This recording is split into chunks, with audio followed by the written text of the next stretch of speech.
ఆంధ్రప్రదేశ్లో పేరుకి ఎన్ని పార్టీలు ఉన్నా పెత్తనమంతా రెండు కుటుంబాలదే నడుస్తుండడం విశేషంగానే చెప్పుకోవాలి.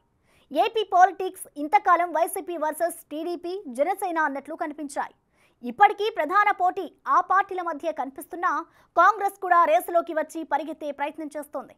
ఇక రాష్ట్రంలో ఉండి లేనట్లు ఉన్న బీజేపీ ఉనికి చాటుకోవడానికే ఆపసోపాలు పడుతోంది. ఏ పార్టీ పరిస్థితి ఎలా ఉన్నా అన్ని పార్టీల రాజకీయం రెండు కుటుంబాల చుట్టే తిరుగుతుండడం ఆసక్తి రేపుతోంది.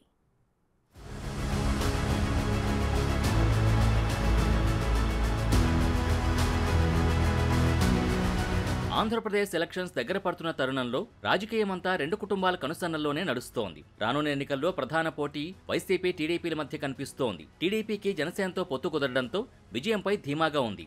ఇక రాష్ట్రంలో కుదేలైన కాంగ్రెస్ పార్టీ ఎలక్షన్ రేసులో స్పీడ్ పెంచే ప్రయత్నాల్లో ఉంది.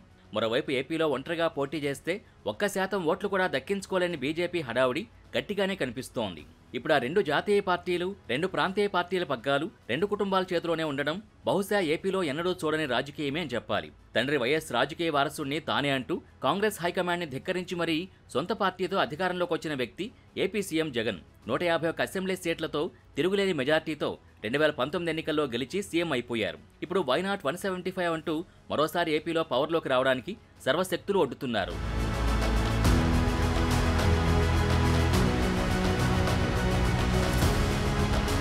ప్రస్తుతం ఏపీ రాజకీయాల్లో ట్రెండింగ్ అవుతున్న పేరు వైఎస్ షర్మిల. ఏపీ పాలిటిక్స్లో ఎంట్రీ ఇచ్చి కాంగ్రెస్లో చేరిన రోజుల వ్యవధిలో పీసీసీ అధ్యక్షురాలైన ఆమె పగ్గాలు చేపట్టిన నాటి నుంచి దూకుడు ప్రదర్శిస్తున్నారు. ఆంధ్రప్రదేశ్లో కాంగ్రెస్కి ఊపిరి పొయ్యాలన్నా, గత వైభవం దిశగా పార్టీని నడపాలన్నా అది షర్మిల వల్లే సాధ్యమన్న కాంగ్రెస్ హైకమాండ్ నమ్మకాన్ని నిజం చేయడానికి శాయశక్తులా కృషి చేస్తున్నారు. వైఎస్ కుమార్తెగా వైఎస్ షర్మిలారెడ్డికి ప్రజల్లో మంచి ఆదరణే లభిస్తోంది. షర్మిల ఎంట్రీతో ఇప్పటికే ఆమె అన్న జగన్ పార్టీ నుంచి మంగళగిరి ఎమ్మెల్యే ఆర్కే వచ్చి కాంగ్రెస్లో చేరారు. టికెట్ల విషయంలో జగన్ నిర్ణయాలతో అసంతృప్తితో ఉన్న పలువురు వైసీపీ నేతలకు కూడా షర్మిల ఆశాదీపంలా కనిపిస్తున్నారట.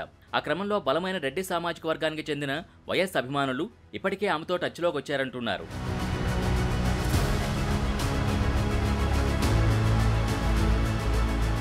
ఇక టీడీపీ పార్టీ పనైపోయింది అనుకున్న ప్రతిసారి టీడీపీ తిరిగి పుంజుకుంటోందంటే అది నమ్మకమైన పసుపు సైనికులు చంద్రబాబు రాజకీయ వ్యూహాల వల్లే అంటారు ఎనలిస్టులు.